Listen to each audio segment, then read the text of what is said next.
이스라엘 백성들은 꼭 고멜과 같이 하나님을 버리고 계속 달아나고 있는 백성임을 하나님께서 지금 지난주에도 고발했다라고 말씀하는데, 그들의 삶이 정말 처참하게 이 나락으로 떨어지는 모습을 계속 보게 됩니다. 지난주에는 이런 말씀을 하셨잖아요. 그 길갈로도 가지 말고 베델로도 가지 말라. 하우스 오브 갓이 하우스 오브 이블이 되었다. 이런 영적인 고향과 같고 우리의 믿음의 시작점이 되었던 그 지점들이 완전히 타락하게 된 거 아니겠어요? 몇 대째 예배를 드리고 있었던 신앙의 가문이 어느 날 어느 순간에 예배가 사라져버린 가정이 되었다면 어쩌면 길갈과 베델이 사라져버린 가정이 아닐까, 이런 생각도 해봅니다. 근데 오늘 말씀에 하나님께서 또 이렇게 말씀하세요. 우리가 1절 보시면 너희가 미스바에 대하여 올무가 되며 다볼 위에 친 그물이 됨이라. 미스바가 어떤 데입니까? 사무엘이 온 백성들을 모아서 금식하며 기도했던 자리가 미스바 아닙니까? 다볼은 어떻고요?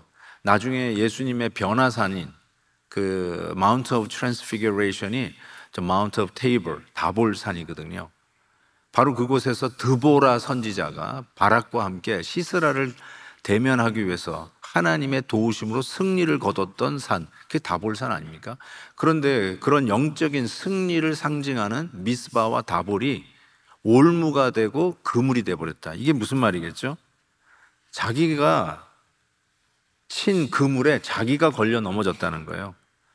자기가 승리했던 그 자리가 결국 자기가 패배하는 자리가 되었다라고 하는 것이죠. 뭐 누구 때문에 내가 이렇게 지금 어렵다가 아니라 내가 놓은 덫과 그물에 내가 걸렸다라고 하는 표현이죠. 이게 하나님께서 지금 이스라엘 백성들이 계속 자기가 옳다고 자기 마음대로 살겠다고 하는 그 끝자락에서 보여주는 모습이 결국은 승리했던 승리의 영적인 현장이 사라져가고 우리의 신앙이 시작했던 그 자리가 악의 자리로 변해가는 이스라엘의 그 모습을 지금 하나님은 고발하고 있는 것이죠. 그래서 실은 5장 1절부터 쭉 나와서 이렇게 보시면 1절에서 2절부터는 스스로 올무와 그물에 걸려 스스로 살육당하는 모습이 보여지고 4절에서는 음행과 음란으로 하나님 앞에 돌아가지 못하게 되었다고 얘기합니다. 돌아가고 싶어도요, 돌아갈 수가 없어요. 또 5절, 7절, 11절 보니까 교만해지고 사생아를 낳고, 그 고멜이 다 사생아 아닙니까? 또 학대와 재판에 오류가 있는 것을 또 보게 되고, 그 이유를 4절에서 정리를 하는데 하나님을 알지 못하기 때문에 이 일이 일어났다라고 계속해서 하나님은 이스라엘 백성들에게 Please listen to me, hear me out 하면서 간절하게 요청하는데, 너희들이 이 나를 알지 못한다, 지식이 없어서 망하는 백성이다. 즉 하나님의 말씀이 들리지 않는다는 거예요. 들리십니까? Do you hear me out? 들리십니까? 하나님의 말씀이 안 들리는 거예요. 지금 무슨 말 하나 하고 저를 쳐다보고 계시는 분이 계시는데 안 들리시는 거예요. 안 들리는 거예요.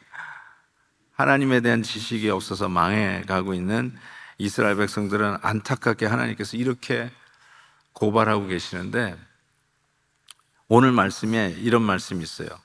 하나님이 좀같이 너희들에게 이제 등장하겠다라고 이야기하시면서 12절 다시 보시면 내가 에브라임은 북쪽 이스라엘을 총칭하는 말이에요.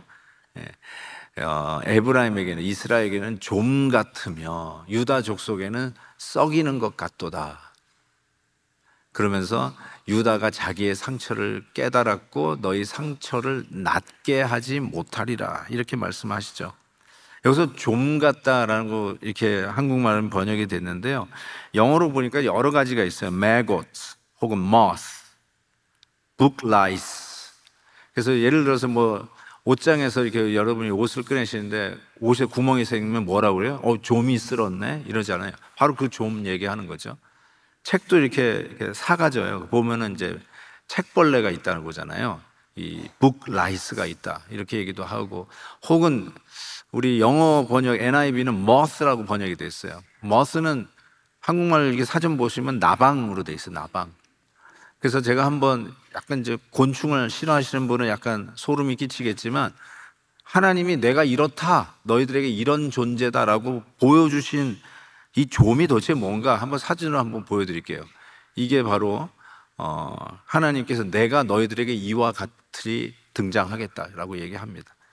예, 끔찍하죠. 저는 이걸 보면서 약간 좀 하나님이 이런 표현이 좀 어불성설이지만 하나님이 참 안 됐다 이런 표현이죠.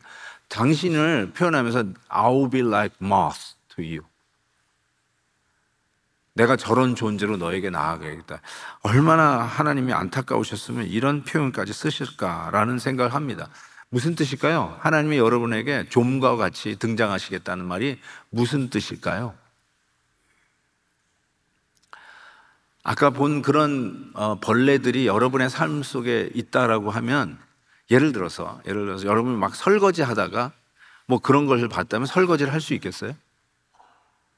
여러분께서 영화를 이렇게 막 보고 있는데 만약에 저런 이렇게 좀 같은 벌레가 앞에서 막 기어다닌다. 그럼 영화를 제대로 볼 수 있겠어요? 아니 뭐 하다못해 여러분이 엑서사이즈 열심히 운동을 하고 있는데 갑자기 저런 좀과 같은 벌레들이 뭐 나방이 막 날아들고 그러면 운동이나 할 수 있겠냐고요. 그러니까 여기서 하나님께서 좀같이 너희들에게 등장하겠다는 말은 I'll be your distraction. 여러분을 귀찮게 하고 여러분이 하던 일을 못하게 만들겠다는 뜻이에요. 자기가 하던 일이 이 좀이 나타나면 신경을 쓸 수가 없어요. 막 디스트랙션 돼가지고 그거에 신경 쓰라고 내가 하던 일을 못하게 한다. 그러니까 너희들이 하던 일을 못하게 만드시겠다는 뜻이에요. 내가 지금 죄를 짓고 있는 일들을 하나님이 못하게 만드시겠다는 거예요. 막 열심히 죄를 짓는데 좀이 등장하면은 죄를 지을 수가 없는 거예요. 그렇게 만들겠다는 거예요. 지난주에 그랬잖아요. 유다로 하여금 죄를 범하지 못하게 하겠다 하셨잖아요. 이게 무슨 뜻인가 했더니 오늘 말씀에서 구체적으로 내가 좀과 같이 너의 삶 속에 개입하겠다. So you got distracted. 그래서 you cannot do what you've been doing it, which is not a God-pleasing way at all. 하나님을 기쁘시게 하는 길이 아닌 그거를 더 이상 못하게 만드시겠다는 거예요. 그 예로 뭘 얘기했어요? 자기 병을 깨달으며 자기 상처를 깨닫게 하겠다. 그리고 그 상처가 아직 낫지 않게 하겠다. 가장 흔한 예로 질병을 예를 들고 있어요. 질병이 생긴 거예요. 질병이 생기니까 하던 일을 못해요. 할 수가 없어요. 내가 잘못된 죄를 짓는 것도요, 건강해야 죄를 지어요. 여러분 아세요? 바람도 건강해야 바람 펴요. 들어 누운 사람이 무슨 바람을 펴요? 건강해야 바람 펴요. 그런데 하나님이 질병을 주셔가지고 그 죄를 못 짓게 만드는 거예요. 그게 좀과 같이 너의 삶에 하나님이 개입하시겠다는 뜻이에요. 무슨 여러분이 가지고 있는 모든 병을 다 이렇게 해석할 필요 없어요. You cannot interpret all the disease you got. You cannot interpret this way. 그렇지만 하나님은 여러분에게 어쩌면 좀과 같이 등장하는 것을 삶에서 체험할 수 있어요. 내가 이것도 하고 싶고 저것도 하고 싶은데 하나님이 그거 못하게 막으실 수 있어요. 그 못하게 막으시는 방법이 좀과 같이 등장하는 거예요. 질병이 아닐 수도 있어요. 사업이 안 돼가지고 정신이 없을 수도 있어요. 딴 데 신경을 못 쓸 때가 있어요. 그러면 하나님이 나한테 지금 좀과 같이 내 인생에 개입하셔서 내가 하던 일들을 못하게 하시는구나. 성가시게 만드는 거예요. 성가신 존재로 찾아오신다는 거죠. 정말 우리 사람은 어쩔 수 없는 것 같아요. 뭐 내가 특별히 잘못하는 것이 없다라고 생각할 수 있잖아요. 내가 무슨 뭐 죄를 열심히 짓는 것도 아니고. 그런데 덜커덩 이런 좀과 같은 일들이 내 삶에 터지면 성가신 일이 터져요. 내가 하고 싶은 일을 못해요. 여기에 시간을 쏟을 수가 없어요. 그래서 이 성가신 거를 일단 잠재워야 돼요. 이 성가신 거를 제거하기 위해서 정신이 없어.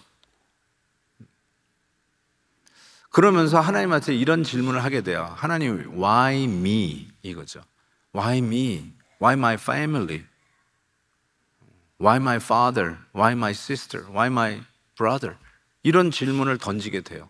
그러다가 하나님 앞에서 이 좀과 같이 등장하신 하나님 앞에 기도하다가 결론이 이거예요. Yes, me로 바뀌어요.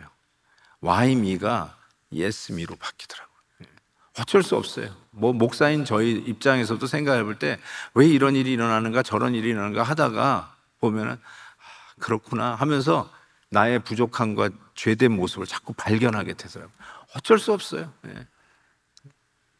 에드워드 목사님의 설교를 제가 30대는 매일 한 편씩 읽었어요. 매일. 일주일이면 7편의 설교를 읽었어요. 그래서 이게 묻어나는 게 조나단 에드워드 목사님의 그런 사상이랄까 그런 것들이 좀 묻어나는 경우가 종종 있습니다. 그 중에 이제 몇 가지 생각나는 설교는 이거예요. 하나는 Man naturally God's enemy. 사람은 자동으로 저절로 하나님의 원수다. 여러분이 특별히 하나님하고 원수 되려고 애를 안 써도 돼요. You are naturally God's enemy. 세컨드 설교는 뭐냐면 이 설교를 하나님이 특별히 사용하셨던 것 같은데 뭐 일주일 1년 52주 52개의 설교를 한다고 치십시다. 뭐 다 은혜가 있고 다 감사하지만 때로는 하나님께서 그 한 설교를 붙잡아 가지고 교회를 부흥시키게 하고 또 깨우치게 하는데 하나님께서 미국의 대각성 운동, The Great Awakening Movement가 일어날 때 조나단 에드워드 목사님의 이 설교를 쓰셨어요. 이 설교가 뭐냐면 Sinners in the hands of angry God. 한국말로 번역하면 진노하시는 하나님의 소나기에 붙들린 죄인들. 이 설교가 완전히 이 기폭제가 돼가지고 이 뉴잉글랜드 지역 중심으로 미국의 대각성 운동이 일어나고 그 대각성 운동의 은혜로 우리나라의 스튜던트 발런티어 무브먼트로 젊은 20대 선교사들이 한국을 가기 시작했어요. 그 열매 중에 하나가 언더우드 아펜셀러 선교사님 같은 분이에요. 이게 엄청난 일들이에요. 하나님께서 그 설교를 제가 들으면서 느낀 게 Man naturally God's enemy, sinners in the hands of angry God. 이런 설교를 들으면요 어쩔 수가 없어요. 그냥 떼굴떼굴 굴러야 돼요. 그 당시 그 설교를 들었던 분의 그 현상, 설교를 들었던 분의 선상을 얘기를 하는데 에드워드 목사님은 저는 지금 이렇게 그래도 여러분 이렇게 얼굴 들고 설교하잖아요. 우리 에드워드 목사님은 매뉴스크립트 원고 설교를 읽는 스타일이었어요. 이렇게 막 이렇게 안 봐 이거 안 보면 설교 점수 C 나와요. 이렇게. 그런데 이 설교를 듣고 사람들이 뒤집어주면서 이 복도로 나와가지고 떼굴떼굴 굴러. 그리고 어떤 성도는 자리에서 Pastor, please stop preaching. 더 이상 못 듣겠다고. 너무 힘들어서 못 듣겠다고.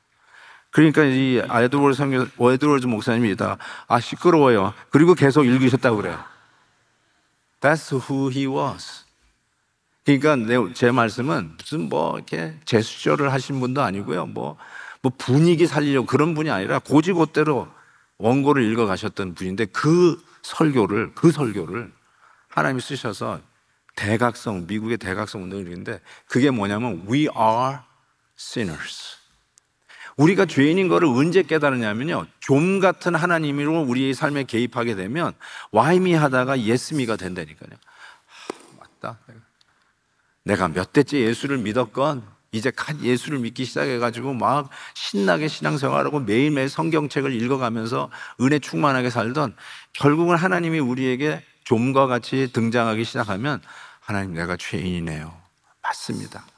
내가 하던 일들을 못하고 이 디스트랙션 때문에 결국 깨닫는 게 뭐냐면 내가 하던 일은 못하게 하지만 내가 망가진 이런 영적 생활의 질서가 다시 회복되는 은혜가 있는 거예요.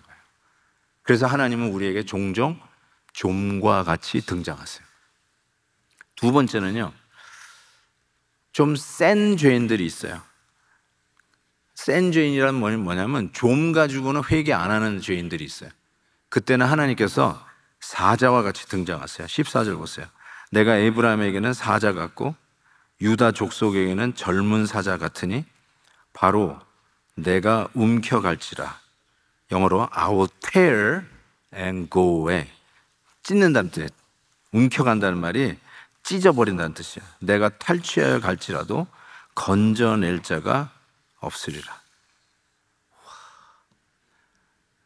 좀같이 오실 때가 오히려 나아요. 이거 생각하면 하나님이 때로는 우리에게 사자같이 오는데 움켜갈지라도 탈취할 자가 없으리라. 사자의 이 송곳니를 한번 상상해 보세요. 물리면 끝납니다. 사자는 살육이에요. 사자의 살육이에요. 배불러서 가만히 있는 사자만 보셔서 그렇죠. 배고픈 사자를 보세요. 정말 무섭습니다. 저도 어디죠? 케냐 선교 갔다가 옛날에 사파리 타고 가다가 사자 떼를 만났어요. 그래서 차가 이렇게 딱 서가지고 했는데 사자가 어슬렁어슬렁 우리 앞을 지나가는데 이 손발이 내가 얼어붙더라고요. 아, 괜찮다. 차에 타서 괜찮다. 그래. 얼어붙어요. 근데 가더니 뒤에 있던 한 사자는 오줌을 넣고 가더라고요. 와, 정말 제가 너무나도 무서웠던 그 기억이 납니다. 그 사자한테 물려서 우리를 이렇게 찢어서 뜯어간다고 한번 생각해 보세요. 끔찍하지 않습니까? 근데 하나님께서 그래요. I'll be like a lion to you. 내가 너에게 사자와 같이 등장하겠다고 이야기하는 것이죠. 그런데 사자와 같이 등장하실 때 이렇게 그 이유를 이렇게 얘기했어요. 15절에 보니까 내가 내 곳에 돌아가서 저희가 그 죄를 뉘우치고 내 얼굴을 구하기까지 기다리리라. 사자와 같이 우리의 삶 속에 등장하는 이유가 뭐냐면 네가 나한테 돌아올 때까지, 죄를 뉘우칠 때까지 거기 있겠다고 그랬어. 그래서 그리고 5장이 끝나고요, 6장에 들어와서 이렇게 시작하는 거예요. 오라, 우리가 여호와께로 돌아가자. 안 돌아가면 계속 우리를 물어 뜯는 사자로 계실 그 하나님, 그러니까 우리가 여호와께로 돌아가야 된다. 여호와께서 우리를 찢으셨으나 도로 낫게 하실 것이요, 우리를 치셨으나 싸매어 주실 것이라. 우리의 찢겨진 이 모습, 우리의 상처난 이 모습을 신세 타령하고 있지 말고, 하나님 왜 나한테 이러셨어요 하고 와이미 하고 있지 말고 하나님 앞에 돌아가라는 거예요. 하나님 앞에 돌아가면 우리를 찢으셨으나 도로 낫게 하실 것이요, 치셨으나 싸매어 주실 것이다.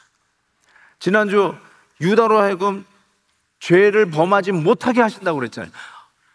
어떻게 죄를 범하지 못하게 하는가? 좀처럼 우리의 삶에 개입하시고, 아니면 그래도 회개하지 않으면 사자처럼 등장하셔서 우리를 찢어서 못하게 하시겠다는 거예요.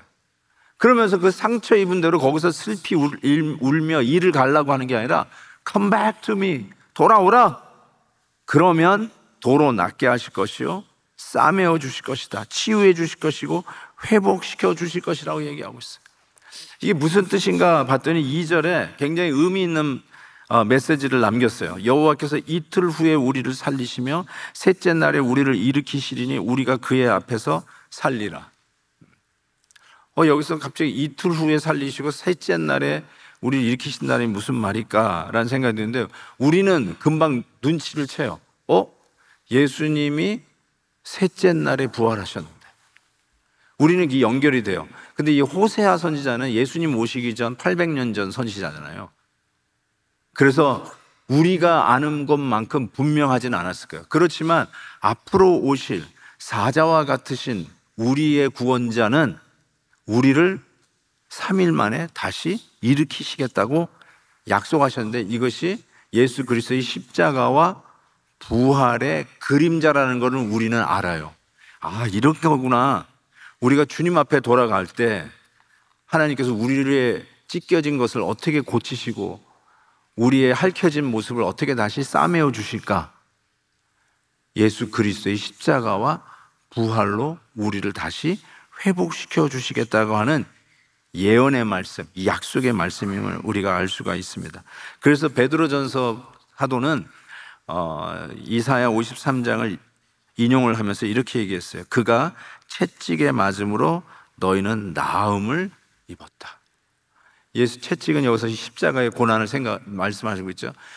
우리 사자와 같은 그 우리의 구세주가 채찍에 맞음으로 우리에게 나음을 주신다고 말씀하셨어요. 누구에게요? 자기가 똑똑한 줄 알고 제 길을 가고 있는 양 같은 우리들이 결국은 목자 대신 주님 앞에 돌아오게 되었을 때, 이 은혜로 우리를 다시 고치시고 싸매어 주시겠다고 약속하신 말씀을 베드로 사도는 이야기하고 있죠. 실은 이스라엘을 상징하는 동물이 사자예요.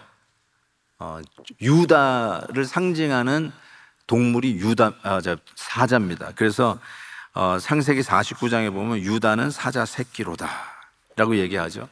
움킨 것을 찢고 올라가는 아주 이 수사자 같고 암사자 같은, 누가 감히 그 사자에게 덤비겠어요. 그런 의미에서 유다는 사자로 상징화되고 있습니다.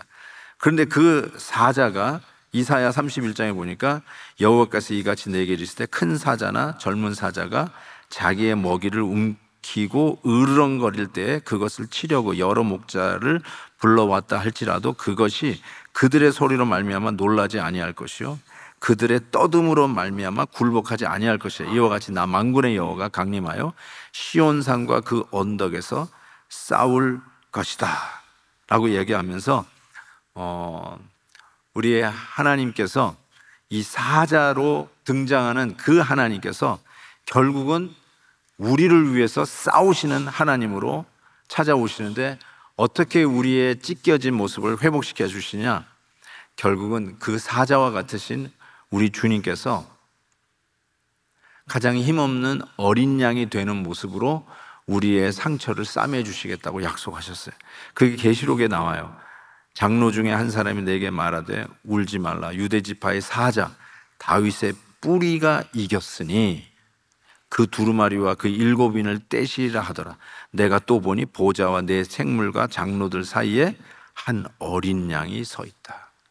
이 사자가 어떻게 우리를 다시 회복시켜 주는가 봤더니 어린 양이 되어서 우리의 죄를 대신 담당하여 찢겨주시고 우리의 죄 대신 담당하여 우리 하나님께서 죽어주심으로 말미암아 우리가 받은 상처와 우리의 아픔을 싸매어 주시고 회복시켜 주시겠다는 약속을 하고 있어요. 저는 이것이 굉장히 우리의 삶 속에 중요한 메시지라고 생각해요. 고난 없이 사는 사람은 이 세상에 하나도 없어요. 하나도 없어요. 모든 사람들이 정도의 차이는 있지만 아픔과 고난의 시간을 갑니다. 하나님의 입장에서 볼 때 때로는 좀같이 하나님이 우리에게 오시고, 때로는 감당할 수 없을 정도로 사자와 같이 우리에게 오실 때가 있어요. 우리의 삶 속에 감당 못할 시험이 있을 수 있어요. 그럼에도 불구하고 우리가 이 모든 것들을 하나님의 은혜로 치유받고 새로운 길을 갈 수 있는 길은 오늘 말씀한 거죠. 그 사자가 어린 양이 되어 우리의 죄를 대신 담당할 때 드디어 하나님이 약속하신 회복과 싸매어 주심과 고쳐 주심과 온전히 낫게 하심을 체험한다는 뜻이에요. 여러분, 오늘 성찬식을 나중에 하겠지만 여러분, 이 성찬식을 할 때 그런 마음으로 하십시오. 나를 대신하여 사자와 같으신 그 하나님이 어린 양이 되어 나의 이 아픔에 의하여 피 흘려 주시고 찢기셨던 그 주님의 몸과 살을 먹을 때 우리에게 회복과 나음과 치유와 다시 일으켜 주시는 은혜가 있을 줄 믿습니다. 한 가지 더 하는데, 이렇게 되면 우리의 삶 속에 뭐가 우리 주님이 되냐면 갑자기 비가 오시는 우리의 삶에 쩍쩍 갈라진 가뭄의 이 토지에 기다렸던 단비가 내리는 비처럼 오시는 하나님이 된다고 말씀하세요. 3절 보세요. 그러므로 우리가 여호와를 알자, 힘써 여호와를 알자. 그의 나타나심은 새벽빛같이 어김없나니 비와 같이 땅을 적시는 늦은 비와 같이 우리에게 임하시리라 하니라. 이스라엘은요, 이른 비와 늦은 비가 오지 않으면 농사를 지을 수 없는 땅입니다. 우리 한국이나 미국 생각하면 우리는 가을 이때가 추수기잖아요. 근데 이스라엘은 봄이, 우리의 계절 봄이 추수기예요. 그래서 이 씨를 뿌릴 때 이른 비가 내리지 않으면 씨를 심을 수가 없고요. 그다음에 늦은 비가 내리지 않으면 열매를 거둘 수가 없어요. 늦은 비가 내리지 않으면 설익은 열매들이 그냥 툭툭 떨어져 못 익는 열매로 그냥 땅에 떨어져 썩어져 없어져 버려요. 아주 1년 농사가 허탕이 돼버려요. 아무 의미가 없이 돼버려요. 우리가 그렇게 애쓰고 뭔가 이루려고 했던 모든 것들이 땅에 설익은 것이 그냥 떨어져 버리는 그런 열매가 돼버려요. 그런데 늦은 비가 오면 드디어 농부들이 1년 내내 땀 흘려 수고했던 것들이 열매가 되어서 수확을 하게 돼요. 그런데 오늘 말씀에 사자와 같은 그 하나님이 어린 양이 되면, 그리고 그 어린 양이 되어서 우리를 회복하는 이 은혜를 우리가 깨닫게 되면 우리의 삶 속에 수많은 일들이 뒤안길에 있잖아요.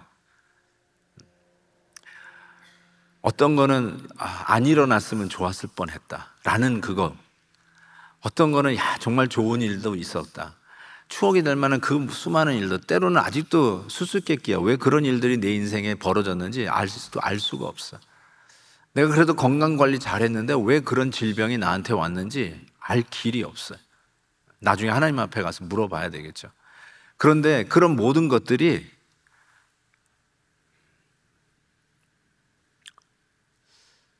주님의 은혜 가운데 늦은 비의 내림에 복이 되면 그것들이 전부 다 열매를 맺기 시작해요. 그 말이 무슨 말이냐면 의미가 있게 다가오기 시작해요. 그냥 옛날에는 재수 없어서 그런 일이 일어났나 보다, 뭐 그놈 때문에 이런 일이 일어났나 보다, 그리고 다시는 생각하기 싫어 이러고 제껴놨었는데, 늦은 비가 내리는 인생이 되면 그런 것들조차도 의미 있는 열매로 다가오기 시작해요. 그래서 그랬구나. 그래서 그런 일들이 내 인생에 일어났구나 하고 해석이 되기 시작해요. 늦은 비, 이 늦은 비가 내리지 않아서 내 인생에 아직도 뭔가 이게 풀리지가 않아. 아직도 황량하고 열매가 없어요. 그런데 이 늦은 비가 내리면 드디어 열매가 맺혀지기 시작하는 거예요. 수확할 수 있는 열매가 생기는 거예요. 근데 한 가지 여기서 여러분에게 꼭 말씀드리고 싶은 거는, 이 열매는 여러분이 따고 싶은 그 열매가 아닐 수 있어요. 소위 my vision, 내 야망, 드디어 이루어졌구나 하고 그 finally my dream come true 해가지고 그 열매를 따는 열매는 아닐 수 있어요. 우리는 예수님의 산상설교 중에 마태복음 6장 33절 보면, 너희는 먼저 그의 나라와 그의 의를 구하라, 그리하면 이 모든 것을 너희에게 더하시리라. Seek the kingdom of God and His righteousness first, and then everything shall be added unto you. 이런 말씀을 주셨을 때 우리는 뒷부분을 강조해. 뒷부분이 은혜로워. 모든 걸 다 책임져 주신대, 모든 걸 다 더하여 주시겠대. 그런데 실은 주님의 마음에는 앞이 더 중요해.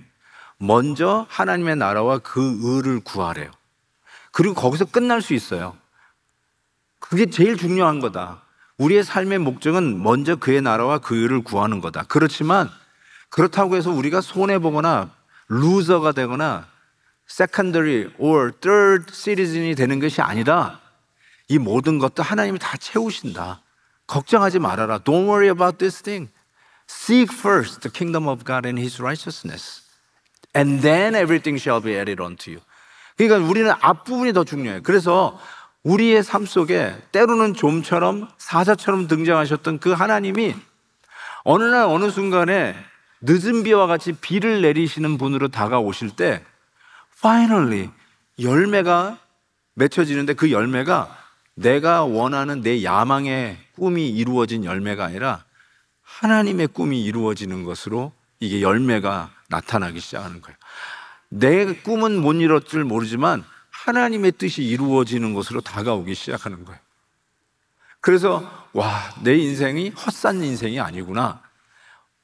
잊어버리고 싶었던 그 어려웠던 일도, 다시는 생각하고 싶지 않았던 그런 비극도 하나님께서 늦은 비를 내리게 하시되, 사자가 어린 양이 되는 이 은혜를 깨달으니까 늦은 비가 막 내리기 시작하는데, 이 늦은 비가 내리니까 하나님의 열매를 맺기 시작하는 행복한 감사한 삶으로 우리가 하나님 앞에 서게 되고, 우리의 인생이 참으로 축복받은 인생이구나. We will never be a loser. We are God's children. 하나님이 우리의 삶 속에 주인 되시는 걸 깨달으니까, 늦은 비를 내리시면 이것도 하나님의 영광을 위해서 열매되어 하나님이 나에게 선물로 주시겠구나. 이거를 확인하게 되니까 이게 얼마나 감사한 일이에요. 늦은 비의 은혜가 있기를 바랍니다. 오늘 이 감사절은 어쩌면 늦은 비가 막 쏟아지는 감사주일일 것을 믿어요. 그거를 우리가 셀리브레이트하고 하나님 앞에 감사하는 시간이 되었으면 좋겠습니다. 잠깐 기도하면서 우리 성찬식을 준비하겠습니다. 한번 가슴에 한번 손을 이렇게 얹어 보실래요? 가슴에 손을 얹어 보시고, 하나님이 나에게 좀처럼 찾아오셨고, 때로는 감당할 수 없을 사자처럼 찾아오셨을 때도 있었을 거 아니에요. 하나님, 정말로